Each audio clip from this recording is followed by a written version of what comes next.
साथियों नमस्कार। मैं हूं नवीन चौधरी और आपने देखना शुरू कर दिया है एग्जाम नगर। एग्जाम नगर के ऑनलाइन यूट्यूब प्लेटफॉर्म पर मैं आप सभी रीट, सीटेट और आदि पात्रता परीक्षा के प्रतिभागियों का हार्दिक स्वागत करता हूं। आपके जीवन की मंगल कामनाओं के साथ आज हम रीट में एक टॉपिक हम पढ़ रहे थे, अधिगम। और अधिगम के टॉपिक में हम अधिगम के सिद्धांत पढ़ रहे थे और उन सिद्धांतों में हमने जान लिया था कि अधिगम के सिद्धांत संज्ञानवादियों ने और व्यवहारवादियों ने अलग अलग दिए हैं। तो हम व्यवहारवादियों के सिद्धांत पढ़ रहे थे और उसमें भी हम थॉर्नडाइक का जो शैक्षिक जो शिक्षा जो सीखने के जो नियम थे वो हम देख रहे थे। और सीखने के नियम में प्रिय विद्यार्थियों हमने देख लिया था कि उनके दो प्रकार के नियम हैं, एक प्राथमिक नियम और दूसरे उनके हैं गौण नियम। और हम पढ़ रहे थे प्राथमिक नियम हमने पढ़ लिए थे, आपको याद हो गया होगा, मुझे इस बात की पूरी आशा ही नहीं उम्मीद भी है। एक बार फिर से मैं अगर आपको ब्रीफ में बताऊं तो मैंने आपको बताया था कि अगर आप रीट के प्रतिभागी हैं तो आप सीखने के जो प्राथमिक नियम है थॉर्नडाइक के, उन्हें आपको याद करना ही नहीं पड़ेगा। मैं तो ये कहता हूं आपको, क्योंकि मैंने आपको बताया था कि आर से बनता है आपका लॉ ऑफ रेडीनेस और ई से बनता है आपका लॉ ऑफ इफेक्ट और ई से बनता है आपका लॉ ऑफ एक्सरसाइज और टी से बनता है, इनको देने वाला था थॉर्नडाइक। तो आपको याद करने की मेरे हिसाब से जरूरत कभी पड़ेगी नहीं। आप कह सकते हैं कि रीट जब भी आपके दिमाग में आए तो आप समझ सकते हैं कि रीट का मतलब law of readiness, law of exercise, law of effect और थॉर्नडाइक ने दिए थे और ये थॉर्नडाइक के सीखने के प्राथमिक नियम है। तो आपको 100% आपके दिमाग में ये बात उतर गई होगी और अब आपको इन्हें कभी जिंदगी में दोबारा याद करने की आवश्यकता नहीं पड़ेगी। प्रिय विद्यार्थियों, हम इसके बाद हम बात करें तो हम थॉर्नडाइक के जो सीखने के नियम थे उनके द्वितीयक अथवा गौण नियमों की चर्चा हमें करनी है, उनके गौण नियमों को हमें देखना है। तो देखिए, हम देख रहे थे थॉर्नडाइक के सीखने के नियम, थॉर्नडाइक के सीखने के नियम। और थॉर्नडाइक के सीखने के नियम में हम द्वितीयक नियम अथवा गौण नियम देख रहे थे। द्वितीयक अथवा गौण नियम अथवा गौण नियम। देखिए प्रिय विद्यार्थियों, इसकी ऐसे न्यूमेरिक्स बताऊंगा आपको कि आपको याद करने की जरूरत ही नहीं पड़ेगी। आपने इससे पहले देखा था कि थॉर्नडाइक के प्राथमिक नियमों को हमने संयुक्त रूप से क्या कह दिया? रीट। क्या कह दिया? रीट। थॉर्नडाइक के सीखने के नियमों को हमने क्या कहा? रीट कहा। अब इसी चीज को पकड़ते हैं और इसी चीज को पकड़ करके और ऐसे इसको खींचेंगे कि इसके नियम पैदा हो जाएंगे और आप खुद ब खुद चिल्ला चिल्ला करके बोलेंगे कि थॉर्नडाइक के गौण नियम कौन कौन से हैं, वो आप खुद ही बता देंगे। कहता हूं याद करने की जरूरत नहीं पड़ेगी। कैसे बता देंगे वो सुनिए कि आपको रीट की क्या करनी है? तैयारी। और रीट की तैयारी करने के लिए प्रिय विद्यार्थियों आपको कैसे पढ़ना चाहिए, एक बार इस बात को देख लेते हैं। कैसे पढ़ना चाहिए इसी बात को देख लीजिए कि रीट की तैयारी करने के लिए सबसे पहले आपको क्या करना है कि आपको अपने सिलेबस को देखना है। किसको देखना है? सिलेबस को। अब आप जब अपने सिलेबस को देखेंगे तो आपका जो सिलेबस है उस सिलेबस को आप छोटे छोटे टुकड़ों में बांटेंगे। जैसे मान लीजिए आपने रीट के सिलेबस में सबसे पहले किसे देखा? साइकोलॉजी को आपने देखा, मनोविज्ञान को देखा। और मनोविज्ञान को आपने क्या किया कि 6 यूनिटों में डिवाइड कर दिया। ठीक है, 6 यूनिटों में आपने इसे क्या कर दिया भैया? डिवाइड कर दिया। जैसे आपने 6 यूनिटों में इसे डिवाइड किया और 6 यूनिटों में डिवाइड करने के बाद में आपने प्रत्येक अध्याय को लिखा। मान लीजिए आपके सामने एक पार्ट आया अधिगम, और अब आपने क्या करा कि अधिगम को भी अलग अलग पार्टों में बांट लिया। जैसे कि वीडियो आपको मिल रहे हैं वो अलग अलग पार्टों में बटे हुए मिल रहे हैं। और अब जो आपने इनको बांटा है छोटे छोटे भागों में, ये जो छोटे छोटे आपने जो आंशिक इसके जो टुकड़े कर लिए, इन आंशिक जो टुकड़े हैं इनको आप याद करने के लिए क्रिया करेंगे। तो मैं कहता हूं कि आपको अधिगम बहुत अच्छे से आपके दिमाग में इसकी कॉपी उतर जाएगी और कभी याद करने की जरूरत नहीं पड़ेगी। अब जब आपने इनके आंशिक टुकड़े कर लिए, टुकड़े करने के बाद आप क्या करेंगे कि इस टुकड़े को पढ़ेंगे, इसको पढ़ेंगे, इसको पढ़ेंगे, इसको पढ़ेंगे और इसको पढ़ लेंगे। ठीक है, कोई दिक्कत नहीं है।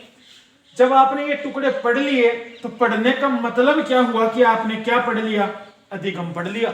ऐसे ही आप इसके टुकड़े पढ़ लेंगे, फिर इसके पढ़ लिए, इसके, और ऐसे करके आपने इनके टुकड़े पढ़ लिए। इनके टुकड़े पढ़ने के बाद में आप क्या करेंगे कि इन्हें दोबारा से आप इनकी स्टडी करेंगे, यानी जिसे हम रिवीजन कहते हैं। और रिवीजन क्या करेंगे कि जो आंशिक जो आपने क्रिया की थी, इसी क्रिया को आप क्या करेंगे, अनेक बार करेंगे, यानी बहुत बार करेंगे। बहुत बार इसी क्रिया को आप जब दोहराएंगे तो आपके साइकोलॉजी आपकी अंगुलियों पर हो जाएगी। जब आप इसको दोहराएंगे, इसे पढ़ेंगे, तो उस समय प्यारे विद्यार्थी बात आपको अपने दिमाग के अंदर सेट करके रखनी है। और वो दिमाग ये है कि आपकी जो मनोवृत्ति है, आपकी जो मनोवृत्ति, वो मनोवृत्ति यानी कि आपका जो नजरिया है, ये नजरिया, मैं इसको यहां लिख देता हूं कि आपका जो नजरिया है, मनोवृत्ति का मतलब होता है नजरिया, यानी कि दृष्टिकोण, जिसे अंग्रेजी में पनोरमा कहा जाता है। ये नजरिया आपका अगर सकारात्मक रहेगा, कैसा रहेगा, सकारात्मक। सकारात्मक यानी कि अगर पॉजिटिविटी के साथ कि मुझे हर हाल में 2021 की रिट में मुझे अपना सिलेक्शन पाना है, अगर ऐसा नजरिया आपका रहेगा, ऐसी मनोवृत्ति आपकी रहेगी, तो आपकी सफलता को कोई आदमी यहां रोके नहीं सकता है। और इसके बाद में जो सबसे इंपॉर्टेंट चीज है वो ये है कि जब ये पूरा सिलेबस बार बार हो जाएगा, मनोवृत्ति सकारात्मक रखेंगे, आपके नजरिए को सकारात्मक रखेंगे, उसके बाद तुम्हें पिछली कक्षा वाले पेपर उठा करके लाना है, और पिछली बार के तुम्हें पेपर उठा करके लाना है। और इन्हीं पेपरों को, ये जो एग्जाम है, इन पेपरों को पीछे के जो एग्जाम इसी से रिलेटेड हुए हैं, रीट की जो एग्जाम 18 में, उससे पहले 17 में, उससे पहले वाले जो 11-13 की जो हुए, इन सबको जब आप इनकी स्टडी करेंगे तो इनकी स्टडी से आपको पूर्व का ज्ञान मिल जाएगा।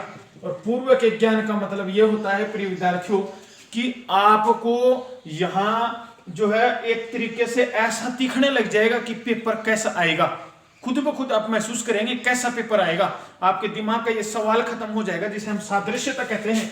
सादृश्यता, दृश्यता, यानी कि तुम्हें दृश्य होने लग जाएगा किसका, रीट के पेपर का। कैसा पेपर देगा, कोई तुमसे पूछेगा कैसा पेपर देगा, तुम बता दोगे ऐसा पेपर देगा, और उसमें से ये प्रश्नों की संभावना रहती है, और इसमें से ये टॉपिक है, और इसमें से ये प्रश्न पूछेगा, इस लेसन में से ये प्रश्न पूछेगा। इस तरीके से तुम्हें पेपर ही पूरा दिखाई देने लग जाएगा, ये पूर्व ज्ञान होगा। और जब आपको ऐसा सादृश्यता होगी, जब आपको ऐसा दिखने लग जाएगा, तो दिखने के बाद आपको ये अनुभव हो जाएगा कि इससे पहले जिन लोगों ने रीट या तो आपने दी है, ये इससे पहले जो लोग रीट के अंदर सफल हुए हैं, जो भी लोग इसके अंदर सफल हुए हैं, उनका जो उद्दीपक था, यानी कि उनका जो टारगेट था, और टारगेट यहाँ कौन, जो रीट, यानी कि रीट की परीक्षा उनका जो टारगेट था, या आपने इससे पहले जो पेपर दिया है, उनके लिए आपने क्या क्रियाएं करी और उन क्रियाओं से आप सफल हुए या नहीं हुए। मान लीजिए रीट की तैयारी पिछली बार आपने करी और उसमें आपने बार बार अभ्यास नहीं करा, तो आप सफल नहीं हुए। तो पीछे के जो उद्दीपक थे उनके लिए जैसी आपने तैयारी करी, उस उद्दीपक के लिए पिछले रीट के लिए जैसी तैयारी करी, अब इस वाले पेपर के लिए वैसी तैयारी तो हो ही होगी, और आप उसके अंदर ये नई चीज ऐड करेंगे, तो 2021 की रीट में आपके सिलेक्शन को कोई रोक नहीं सकता है। तो जब ये पढ़ने का मेथड आप अप्लाई कर देंगे ना, ये मेथड जब अप्लाई कर देंगे, तो प्रिय विद्यार्थियों आपको थोरनडाई के गुण नियम याद हो जाएंगे। बात को समझिए, मैंने कुछ भी तुम्हें याद करने के लिए नहीं कहा, मैंने सिर्फ तुम्हें न्यूमेरिक्स बताई है, जुगाड़ बताया है, और इस जुगाड़ को जब तुम अप्लाई कर दोगे तो थोरनडाई के नियम निकल करके आएंगे। सुनो बात ध्यान से, कैसे निकलेंगे। बहुक्रिया का नियम, ये किसका नियम है, थोरनडाई का नियम है, ध्यान से समझ लो, मैं यही बात बता रहा हूं। बहुक्रिया का नियम किसने दिया, थोरनडाइक ने। कैसा नियम है, गौण क्रिया का, गौण नियम है। और किसका, सीखने का नियम। परीक्षा में प्रश्न पूछ ले निम्नलिखित में से, देखो प्रश्न सुनो, निम्नलिखित में से थोरनडाइक का सीखने का प्राथमिक नियम नहीं है। बात को समझें, ऐसे प्रश्न के 3 ऑप्शन में आपको प्राथमिक नियम देगा, और आपको पता है 3 ही सीखने के नियम है। प्राथमिक नियम 3 ही है, और उसके बाद वो तुम्हें एक गौण नियम देगा, और उसमें तुम्हें बता देना है कि प्राथमिक नियम नहीं है, इसका मतलब जो बच गया उसको ठोक देना। आपका उत्तर कभी भी गलत नहीं हो सकता, इस बात को दिमाग में घुसा लेना। आपको सवाल पूछ सकता है प्रिय मित्रों, आपको सवाल पूछ लेगा कि बताइए थोर्नडाइक के सीखने के द्वितीय निम्नलिखित में से थोर्नडाइक का सीखने का द्वितीय नियम नहीं है। इसका मतलब 3 तो तुम्हारे को द्वितीय नियम देगा और चौथा नहीं देगा, उसी को पकड़ लेना और उसी को ठोक देना, तुम्हारा उत्तर गलत नहीं हो सकता, हमारा जुगाड़ कभी फेल नहीं होगा। तो कैसे सीखेंगे, मैंने तुम्हें बताया, सारी बात बता दी। ये 3 पहले नियम है, मैंने बताया 1 2 3। टी आर, आर का मतलब रेडीनेस, रेडीनेस मतलब तैयारी अथवा तत्परता का नियम। कुछ नहीं सोचना प्रिय विद्यार्थियों, तैयारी का नियम है, ठीक है। वो कहता है ई फॉर एक्सरसाइज, यानी कि अभ्यास का नियम है। वो कहता है ई मतलब इफेक्ट, इफेक्ट मतलब प्रभाव का नियम, और जब प्रभाव होगा तो परिणाम पर क्या प्रभाव पड़ेगा, यानी कि प्रभाव का नियम, परिणाम का नियम। और जब परिणाम आपको या तो सेटिस्फिकेशन देगा या आपको सेटिस्फिकेशन नहीं देगा, यानी संतोष और असंतोष का नियम, और थोर्नडाइक ने दिए थे, पहले थे इसलिए ठोक देना। तो 3 तो ये हो गए। इसके बाद सबसे पहला मैंने बोला कैसा, बहुक्रिया का नियम। दूसरा आंशिक क्रिया का नियम, कुछ नहीं सोचना है, आंशिक क्रिया का नियम। तीसरा कहता है कौन सा, मनोवर्ती का नियम।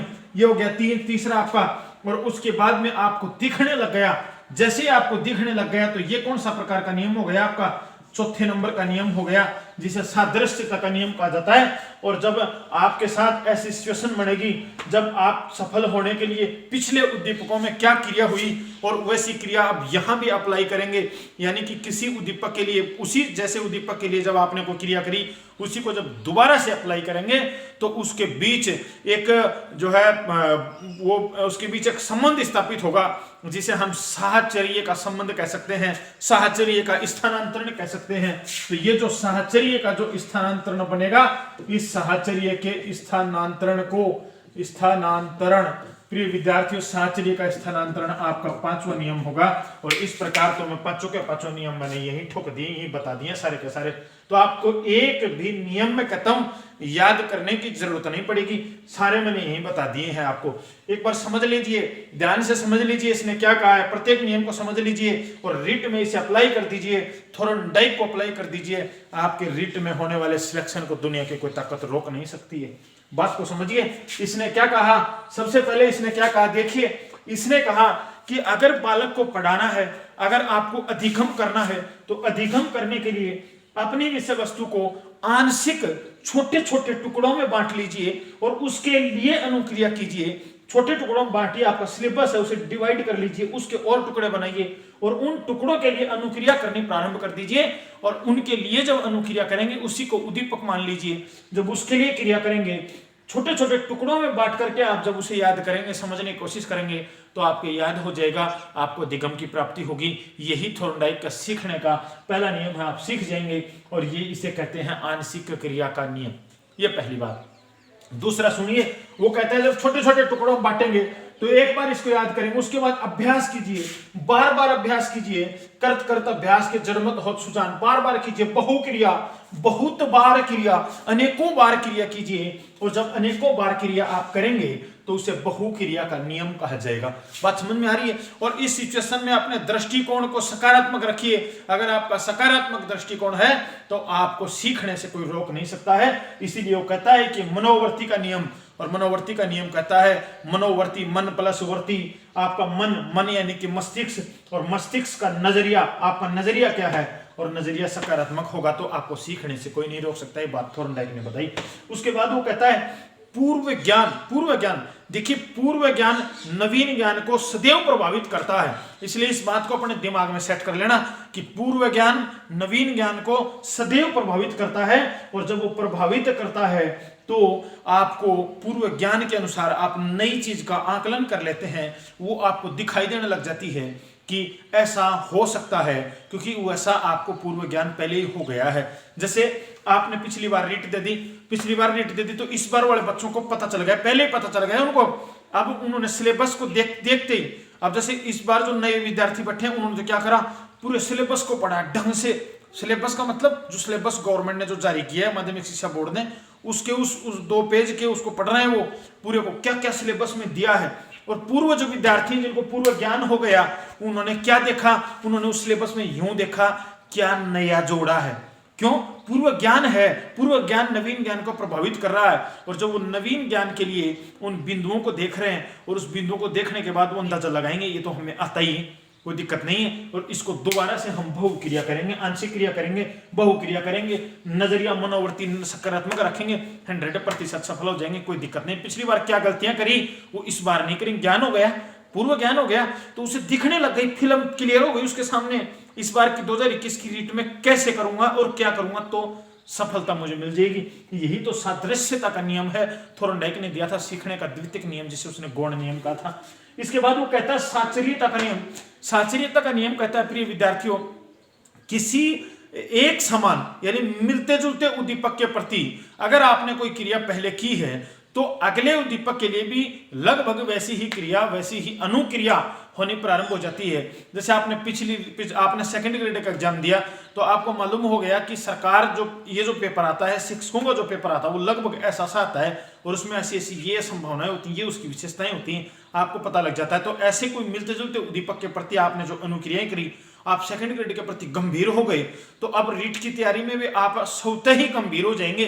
क्यों? क्योंकि आपको पता है कि जब मैंने पिछली बार इतनी गंभीरता लाया तो उसका रिजल्ट ये निकला, मेरा सक्सेस नहीं हो पाया, सफलता मुझे प्राप्त नहीं हुई। इस बार आप गंभीरता को बढ़ा देंगे क्योंकि मिलते जुलते उद्दीपक के लिए आपने जो अनुक्रिया करी थी, इस उद्दीपक के लिए आपकी वही अनुक्रिया मिलती जुलती लगभग होती है, और जब उसे बढ़ा देते हैं तो आपको सफलता मिल जाती है, आपको सीखने से कोई रोक नहीं पाता है। उम्मीद करता हूं, आशा करता हूं आपको ये बात 101% समझ में आ गई होगी, और अब दुनिया की कोई ताकत तुम्हारे दिमाग से इसको बाहर नहीं निकाल सकती है। दोनों बातें समझ में आ गई। थोरनडाइक के सीखने के कौन कौन से नियम थे आपके समझ में आ गया। किसी प्रकार की कोई दिक्कत, कोई परेशानी हो तो कमेंट्स बॉक्स में लिख भेजिए, 101% आंसर दूंगा और आपके डाउट को क्लियर कर देंगे। इसके अलावा अगर आप मेरे साथ टेलीग्राम पर जुड़ना चाहते हैं तो एग्जाम नगर नाम से सर्च करें और मेरे साथ जुड़ जाएं। ध्यान रहे नगर में लास्ट में 2 बार आर लिखा हुआ है। इसके अलावा इन वीडियो की श्रृंखलाओं को लगातार अपने मोबाइल पर सबसे पहले पाने के लिए एग्जाम नगर यूट्यूब चैनल को अभी इसी वक्त सब्सक्राइब करें और अपने दोस्तों के पास इसे अभी भेजें। अब हम बात करेंगे थोरनडाइक ने बिल्लियों पर प्रयोग किए, कुत्तों पर प्रयोग करें, उन्होंने चूहों पर प्रयोग किए, मुर्गी पर प्रयोग किए, और उनके जो प्रयोग थे उसमें सबसे चर्चित प्रयोग बिल्ली का प्रयोग है, और उस बिल्ली वाले प्रयोग को हम आज समझेंगे और उसके बाद थोरनडाइक का सिद्धांत समाप्त हो जाएगा। आइए देखते हैं।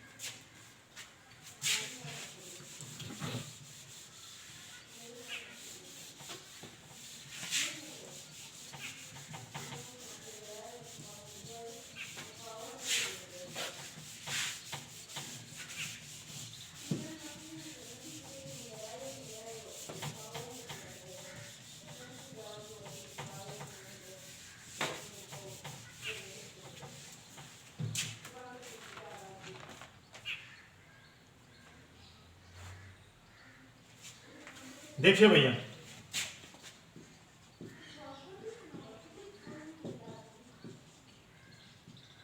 थोरनडाइक का सिद्धांत है पर्यतन एवं भूल का सिद्धांत।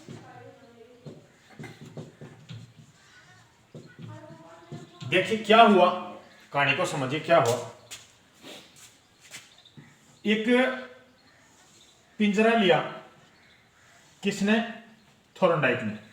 एक पिंजरा ले लिया, थोरनडाइक ने इस पिंजरे में इस तरीके से, ये इसका बाहर निकलने का दरवाजा था, ठीक है। इसके अंदर थोरनडाइक ने एक बिल्ली को रखा, थोरनडाइक ने क्या किया कि यहां पर एक इस तरीके से एक लीवर रखा, ये एक लीवर था, ठीक है। लीवर यानी कि लोहे का कोई इस तरीके से कोई पट्टा था, वो उसने यहां रख दिया। इस गेट को खुलने के लिए यहां पर थोरनडाइक ने ऊपर से एक इस तरीके से ये कोई जो है इसका पॉइंट बना दिया, और जिसके अंदर ये ये डला हुआ है, इसका कोई पिन डली हुई है जिससे ये इसको बंद करके रखता है। इसके ऊपर से एक रस्सी यूं बंधी हुई है, यहां से ये पिन में है, ये रस्सी यहां से ये पिन में डली हुई है और ये इस लीवर के साथ जुड़ी हुई है। बात को समझिए, होना क्या है इसे समझिए एक बार, बाकी बात बाद में देखी जाएगी। जैसे ही ये है, मान लीजिए ये आपका लीवर है, ठीक है, ये लीवर है, इस लीवर को जब यूं दबाया जाएगा, यूं नीचे की तरफ, देखो यूं था, जब इसे इस लीवर को यूं फोर्स किया जाएगा और ये यूं नीचे जाएगा तो रस्सी क्या होगी, खचेगी। जैसे ये देखिए, ये यूं रस्सी है और जब लीवर नीचे जाएगा तो ये क्या होगा, ये रस्सी यूं खचेगी, और जब ये रस्सी खचेगी तो ये रस्सी भी इधर से इधर जाएगी, और ये जब इधर से इधर जाएगी तो ये जो इस तरीके से ये गेट है, गेट के ऊपर ये इस तरीके से ये पिन लगी हुई है, इस पिन को यूं डाटा हुआ है, ठीक है, और जब रस्सी खींचेगी तो इसको ऊपर की तरफ खींचेगी, और जब इसको ऊपर की तरफ खींचेगी तो गेट यहां से खुल जाएगा, बाहर की तरफ खुल जाएगा। बात समझ में आ रही है?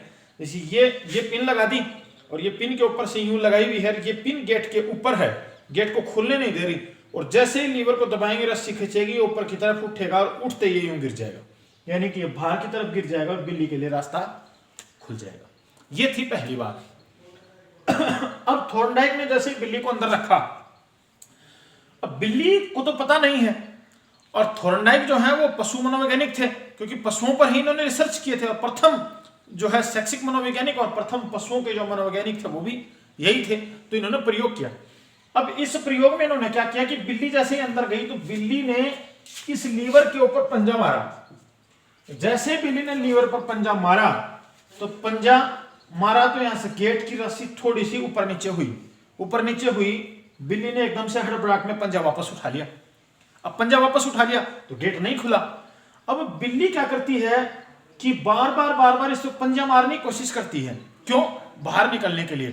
थॉर्नडाइक ने सोचा कि बिल्ली बाहर निकलने के लिए ऐसा कर रही है, और अब अगर इस बिल्ली को भूखा रखा जाए और उसके बाद इसमें बाहर की तरफ अगर कोई मछली रखी जाए, मरी हुई मछली रखी जाए, यानी इसका भोजन रखा जाए, तो हो सकता है बिल्ली ज्यादा छटपटाहट करेगी और बाहर निकलने की ज्यादा जल्दी कोशिश करेगी। तो इस स्थिति में उसने क्या करा कि बिल्ली को भूखा रखा। क्या करा? भूखा रखा। रोज करता था ये। थॉर्नडाइक ऐसा जो है ये इस सिद्धांत के लिए रोजाना प्रैक्टिकल करते थे। जब उन्होंने बिल्ली को भूखा रखा और भूखा रख के यहां पर उसने क्या कर दिया, भोजन रख दिया, और भोजन में यहां क्या है, मृत मछली। क्या है? मृत मछली। यानी थॉर्नडाइक ने बिल्ली के लिए यहां किसको रख दिया, मृत मछली को रख दिया।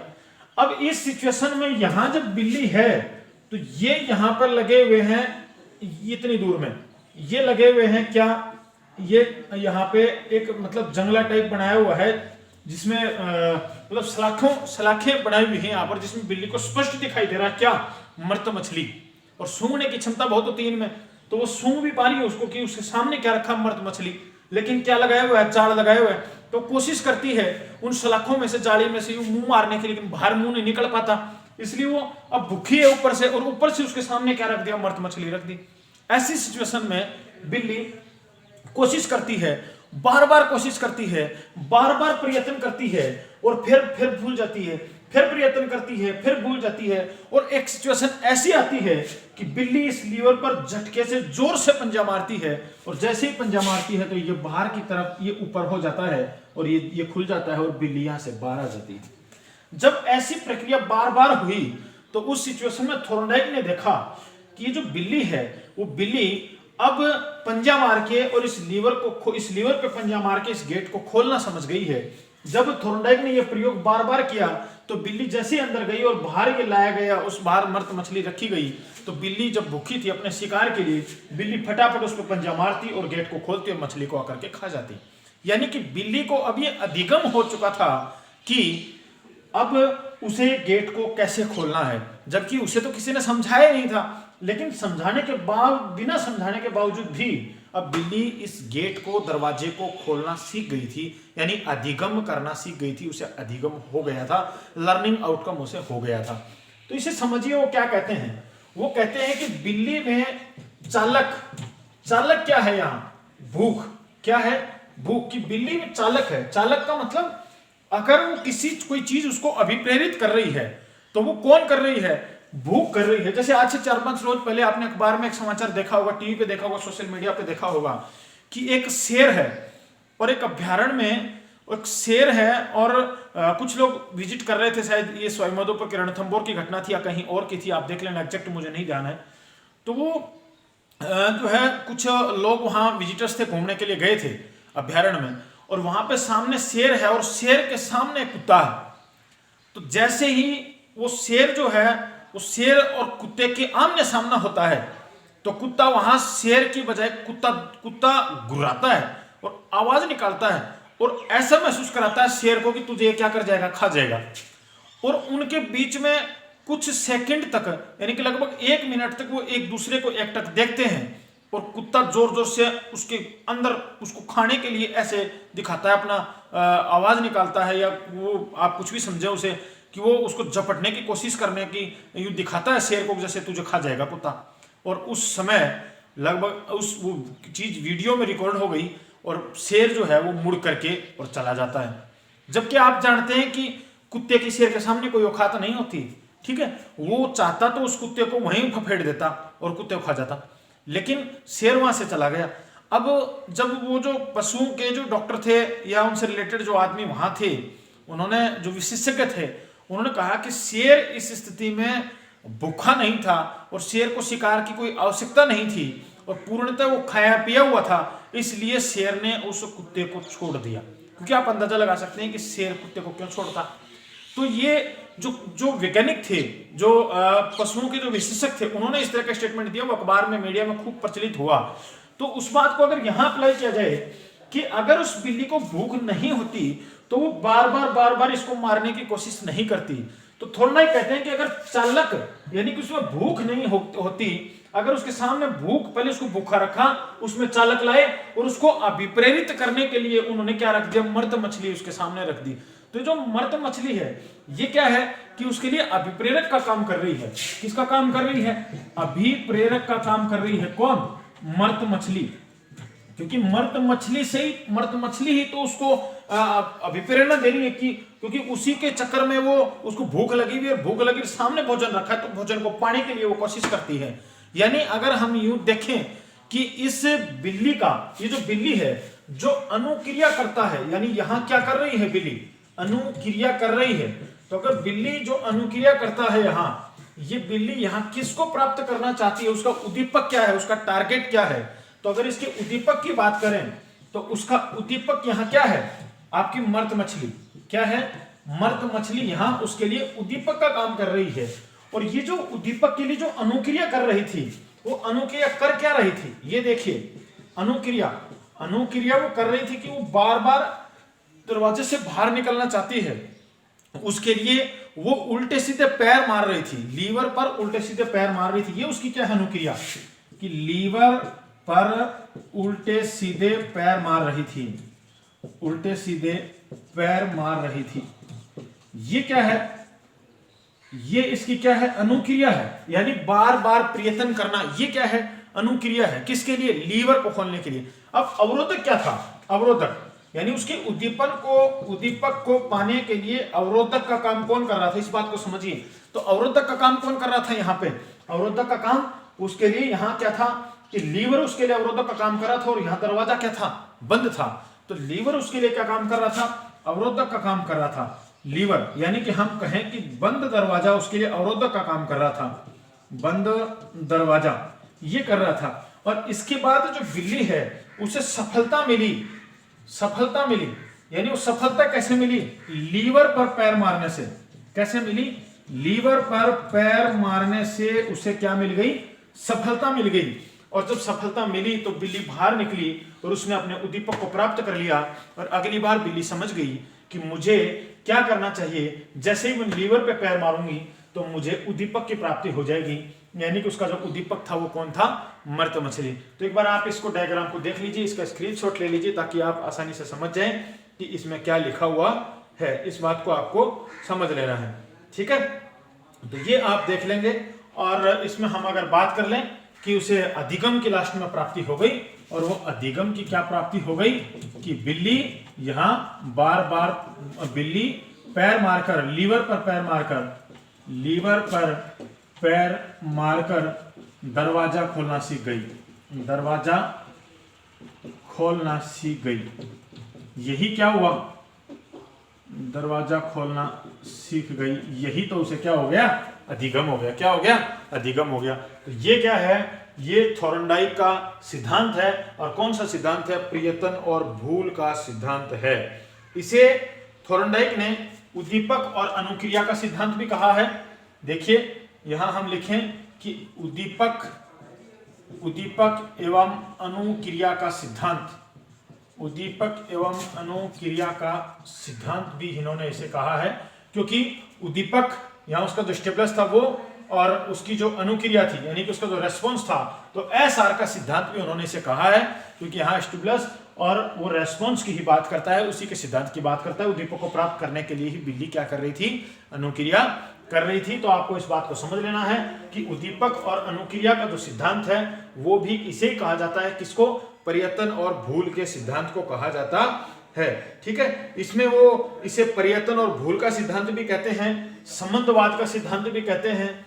ठीक है, प्रयत्न और भूल का सिद्धांत हम कह दें, प्रयत्न और भूल का सिद्धांत हमने इसे कहा है।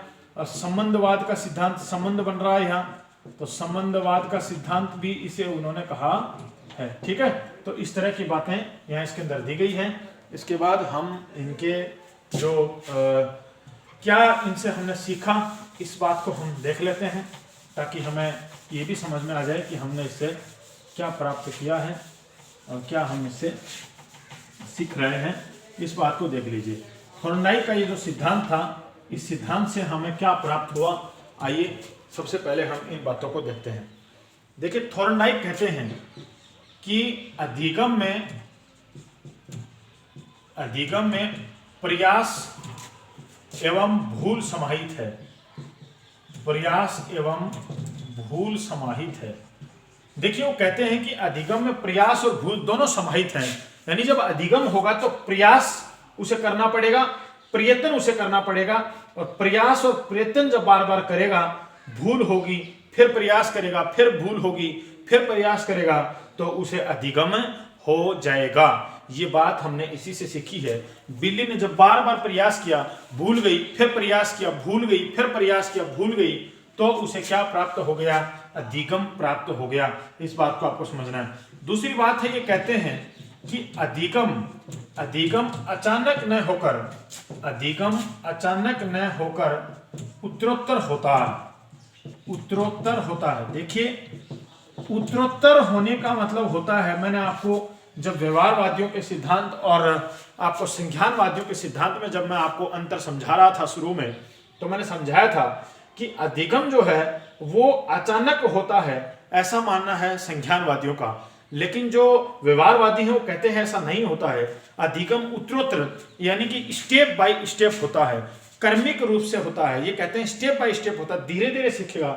बिल्ली ने अचानक से तो दरवाजा नहीं खोला, वो बार बार प्रयास करती रही, भूल गई, प्रयास करती रही, त्रुटि हो गई, भूल गई, उसके बाद लास्ट में बिल्ली को अधिगम की प्राप्ति हुई। यानी अधिगम जो है वो अचानक न होकर उत्तरोत्तर होता है। ये बात थोरनडाइक के इस सिद्धांत से हमें समझ में आती है। दूसरी बात है कि अधिगम जो है वो अनुबंधन का परिणाम है। दूसरी बात है कि अधिगम अनुबंधन का परिणाम है। देखिए, मैंने आपको पहले ही समझा दिया था कि जब मैंने आपको पढ़ाया, ये जब अंतर मैं पढ़ा रहा था, तो उस समय मैंने समझाया था कि व्यवहारवादी मानते हैं कि जो अनुबंधन जो होता है वो जो है अधिगम जो होता है वो अनुबंधन का परिणाम है। अगर आपको अनुबंधन होता है तो आपको अधिगम होगा, और अगर अनुबंधन नहीं होता है तो आपको अधिगम नहीं होगा। ये बात मैंने बहुत अच्छे और तरीके से मैंने आपको समझाई थी, पहले ही समझा दी थी। तो आप इसको समझ जाएंगे कि बॉन्डिंग की बात वो करता है कि अगर आपके वहां अगर बॉन्डिंग होती है तो ही अधिगम होगा, और बॉन्डिंग नहीं होती है तो आपको अधिगम नहीं होगा। ठीक है, और अगली बात वो कहता है कि अधिगम संज्ञान पर आधारित नहीं होता है, संज्ञान पर आधारित नहीं होता है। प्रिय विद्यार्थियों, ये जो संज्ञान जो है आधारित नहीं होता है, संज्ञान का मतलब होता है जिसे हम ज्ञान कहते हैं उसे ही वो क्या कहते हैं, संज्ञान कहते हैं। ये कहते हैं कि अधिगम जो है वो आपका जो ज्ञान है उसके ऊपर आधारित नहीं होता है कि अगर आप प्रयास करेंगे, प्रयत्न होगा, प्रयास और भूल होगी, प्रयत्न और त्रुटि होगी, प्रयास और त्रुटि होगी, आप कर्मिक अगर आप उसके अंदर जो है प्रयत्न करेंगे, उत्तरोत्तर अगर बार बार आपका जो किसी चीज को स्टेप बाय स्टेप सीखने की कोशिश करेंगे तो आपको अधिगम की प्राप्ति होगी। अगर आपके उद्दीपक और क्रिया के बीच में एसआर जो है एसआर बॉन्डिंग बढ़ेगी तो आपको अधिगम होगा। ये बात बताई थोर्नडाइक ने। इसके बाद हम आगे के सिद्धांतों पर, व्यवहारवादियों के आगे के सिद्धांतों पर हम आपके साथ चर्चा करेंगे। जल्द ही आपसे मिलेंगे और वापस लौटेंगे एक नई वीडियो के साथ। मेरे साथ जुड़े रहने के लिए आपका बहुत बहुत आभार, अभिनंदन। जय हिंद, जय भारत। ध्यान रहे, अभी तक अगर आपने एग्जाम नगर के यूट्यूब चैनल को सब्सक्राइब नहीं किया है, अभी सब्सक्राइब कर लें और अपने दोस्तों के पास इसे अवश्य भेजें। मैं नवीन चौधरी और अब तक आप देख रहे थे एग्जाम नगर। जय हिंद, जय भारत।